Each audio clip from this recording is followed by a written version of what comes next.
show made possible in part by Integris and Dollar Trucking of Hennessey.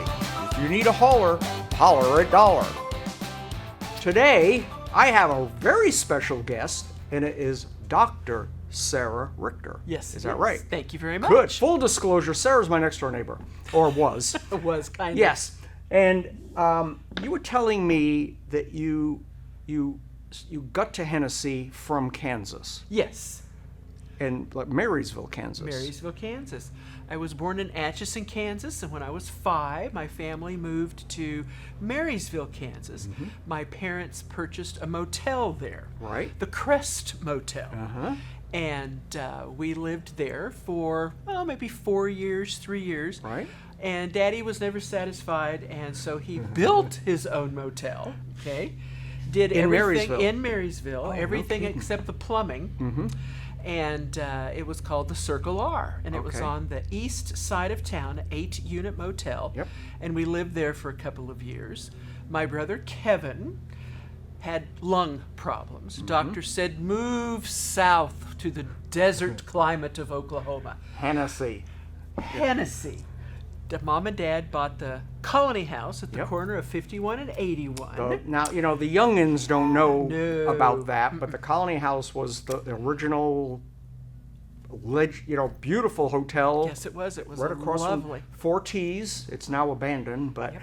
it was a pretty neat. And you actually lived in the hotel. We lived in the motel. Yep. There was living quarters Yep, there. in the middle part. In the Yep. middle part. And the restaurant was there. Mom and Dad had restaurants in Atchison and in Marysville and now in Hennessey. And then Daddy got sick. He had a bad back. Thanks, Dad, I inherited his bad back. And third generation to be so inclined. Yep. And so he sold. Was out of work for a couple of years recuperating, and he went to work for the Holiday Inn in Enid. Just can't get rid of that Just motel can't thing. get rid of that motel thing Yeah. at all. Well, he had the experience in the motel, had Mm-hmm. the experience in the restaurants, and so it was perfect. He just drove up and back, and Mm-hmm. so that was his job until he retired. Yeah, Amazing. Yes, it now, is. you graduated from Hennessey in 71 71. and then headed east. Went north. Oh, you went north to first. Phillips. Phillips University. Phillips University in Enid. Yep. Yep, I got my bachelor's degree there in history, and I could have graduated in 3 years because I'm a glutton for punishment, but I wanted more classes. Okay. I was just 17 when I went to college. I was just a child. Oh, wow. Just Okay. a baby. Yep. And so after my BA, I went immediately to OSU, took summer classes at OSU, and got my master's degree in history, my master's degree in English. One and wasn't my- enough. No, never. Yeah. No, Okay. I would have continued too. I had the money.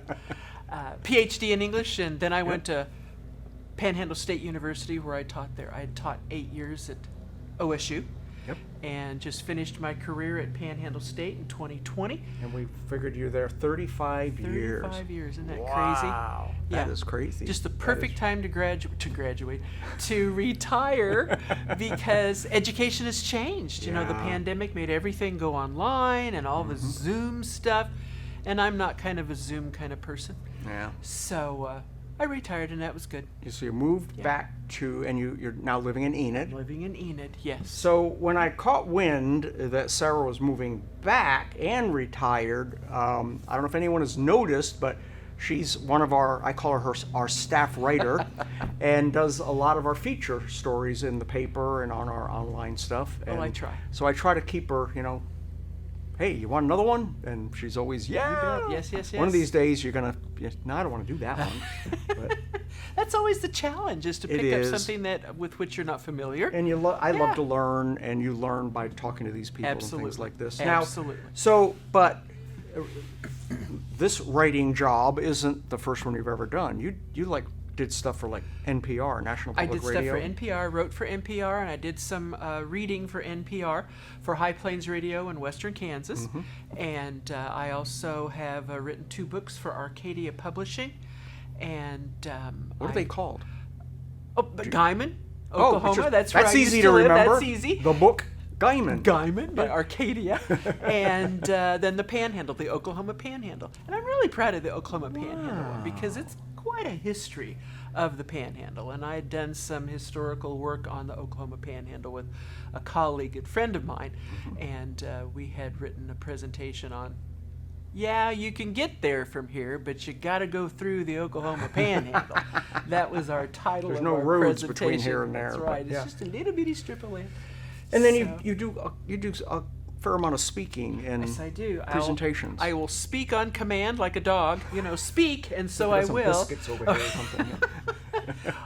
That's always good. Food is a prompt. Yep. And then I also write on command too. If people need something, I remember several years ago, a museum in Oregon contacted me. I don't know how they got my name, but they wanted something about the old TV series Maverick. They Really? had Wasn't weekly. he from Oklahoma? Yes, he was. Yeah. James Garner. Yep. And so I did a presentation for them. I wrote it, and they handed that out for years because they had gatherings once a week about TV topics. And so, Really? yeah, this museum did it. I don't know whether it was a public relations thing or was a journalism thing, a drama thing. I don't know what the genesis of that museum was, but I said, shoot, I'll write it. Yeah, Okay. not a problem. So, Works for me. Yeah. That is pretty cool. Yeah. I think I caught a little bit of one you did just recently here at the Senior Citizen yes, Center about what was yes. the topic? That was. You had to ask. Caught her off guard, eh? Yes, indeed. It was something with the land run or something What something did I along talk that line. about? Oh my, that's terribly embarrassing. Yeah, see, oh my it gosh. tripped her up. We didn't talk about that. No, what did I talk about? I think I talked about the settlement of the Great Plains and of Oklahoma in particular. I think you're right. Yeah, it Yeah. wasn't anything specific to the run, but that experience has really triggered in me an interest to write something about women of the run. So I think That's I might. pretty neat. dig I into did that a little there was a family in the Panhandle called me. They had a family reunion, and they're one of the biggest landowners still in the Panhandle. Yeah. They owned from the Texas to the Kansas line, like a 2-mile swath. Jeepers. Almost entirely. Wow, that's a lot of land. And they made the land run and all this kind of thing. And I'm interviewing them for a video that we Right. were doing, and it dawned on me that they lived through the Dust Bowl. Yes. And that started a whole conversation that one of their parents had bought a brand new Chevrolet, and there was a horrible storm going on, and when they went out the next day, the side of the car they couldn't see, all the paint had been sandblasted off the Oh my car. gosh, I believe it. It was just bare metal. I believe it. And yeah, it was pretty wild. Crazy. Yep, Wow. pretty neat. Well, Sarah, thank you so much for Well, of hanging out with course, me. not and a problem. Watch I'm flattered. the Hennessey Post and also the Kingfisher Post. She's writing for both publications of ours, and check out her stories. I think the next one is the 130th year Of the ranch room. of the Ranch Room in Hennessey, which is now Vernas Winery. So be sure to check that out. Very good. Thank you, Jack. Thank you. Thank you. Stay tuned. This show made possible in part by Community State Bank and Pioneer. GoPioneer.com. Be sure to click the subscribe, like, and hit the notification bell to be sure you never miss an episode of The All About Hennessey Show.